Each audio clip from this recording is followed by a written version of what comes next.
The good thing is the organization is still growing.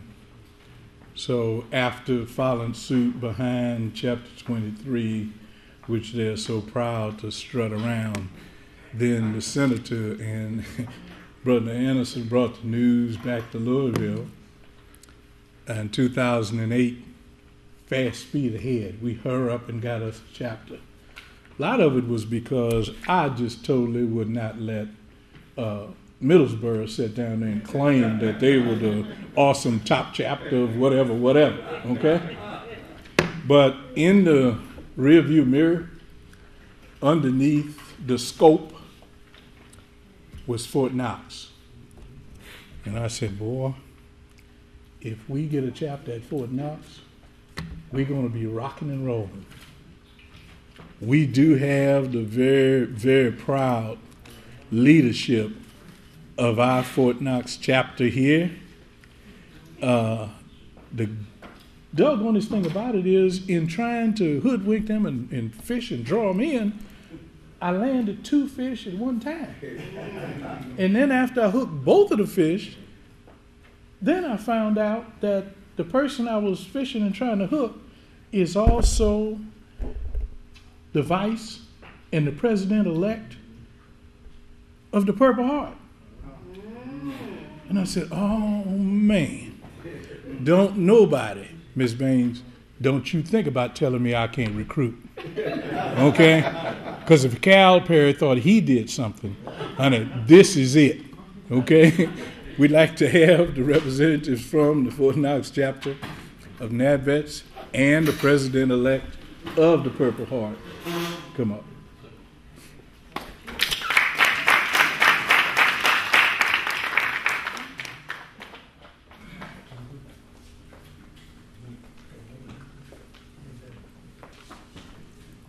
Good afternoon.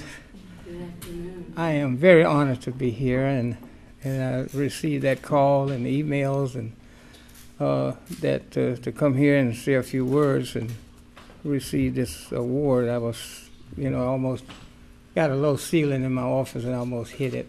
And I jumped up. And but it's a humbling experience. Before I start, I'd like to point out I have family here. And I like to introduce my wife, Gail, my daughter, Selena, my daughter, Cynthia, my granddaughter, Whitney, my daughter, Tanya, and my son, Irvin. Now, he is Irvin III. I am Irvin Jr. My father was Irvin. His son is Irvin. And his son's son is Irvin. George Foreman ain't got nothing on me.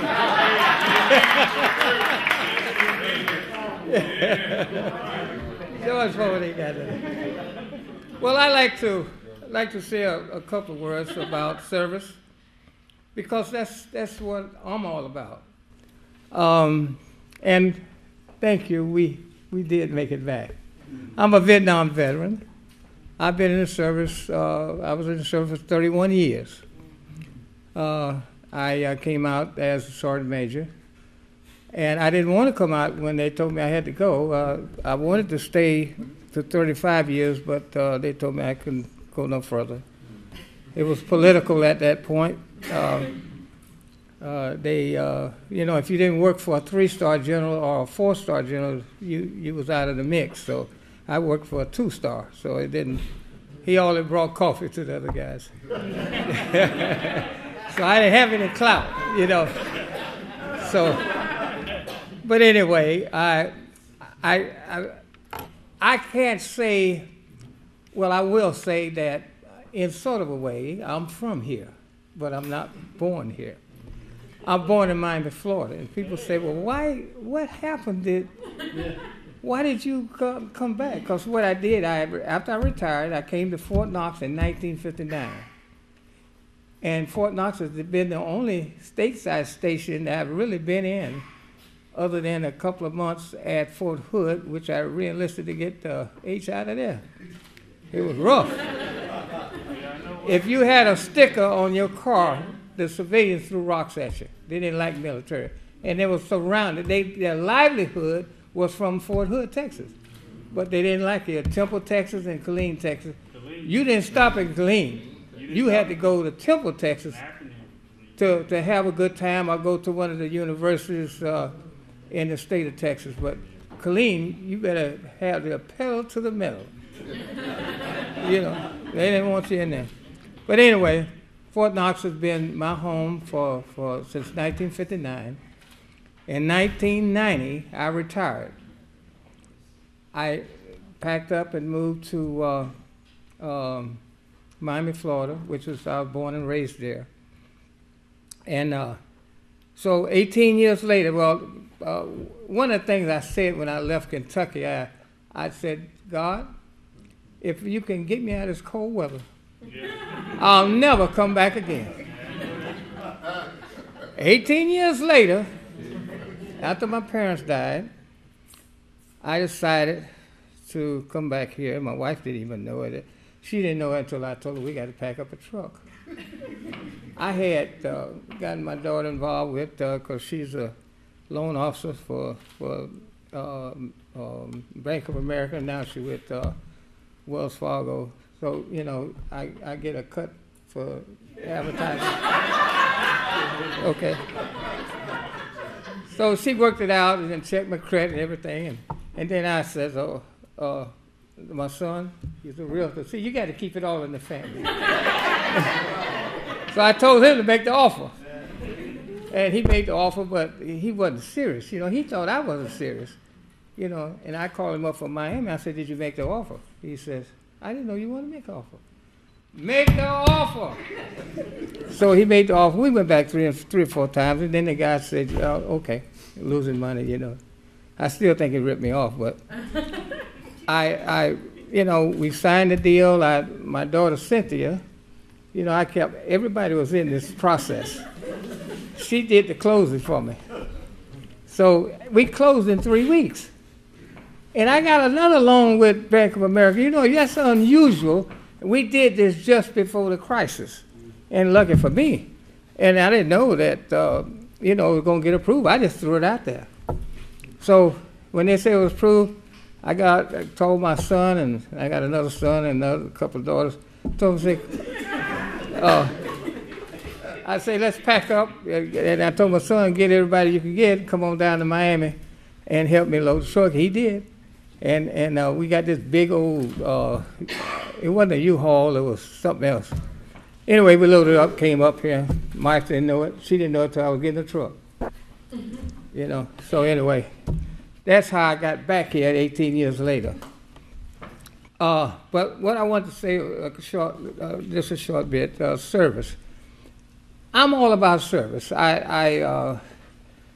I retired, one of the things the first thing I started was to service my community, my subdivision.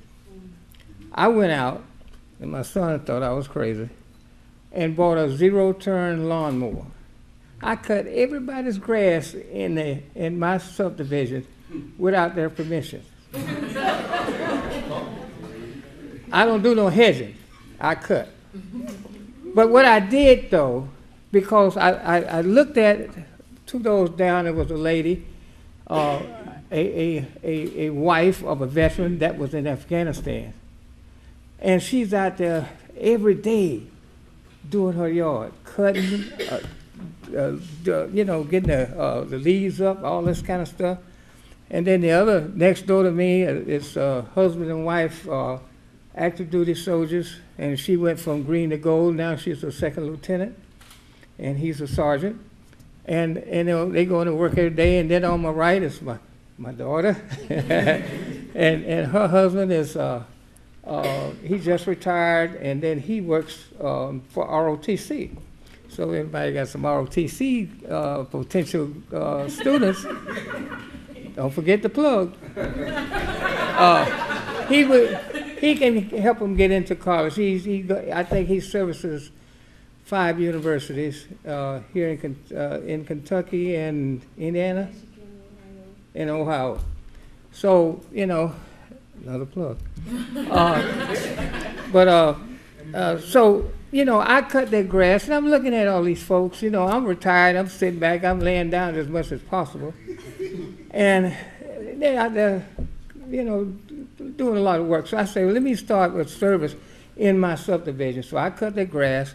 Then we had a new young E5 sergeant and his wife and 2 kids moved into a house next to my daughter. And they got a big yard. My yard is not that large. And then, you know, the grass is growing, and they didn't have time. They worked for Human Resource Command. And I cut their grass. One day he was home. He ran out the door. He says, "Sergeant Major, you don't have to cut my grass." You know, he said, I need this PT. And I looked at him. I kept on driving. You know? And so I told him, this is what I want to do. I say, don't cut your blessing. This is a blessing. I said, this is something I want to do. Help me out. And he walked away. Then he went and got his wife. They came back over to the house with money in an envelope, trying to give it to my wife. I said, don't touch it. Don't touch it. And then they left. They said, thank you. And so that's what I do in the community. Now, not the community, but in the subdivision. Then now in the community, Radcliffe, the Vine Grove, E-Town, Muldrow is the areas that I try to assist in the community.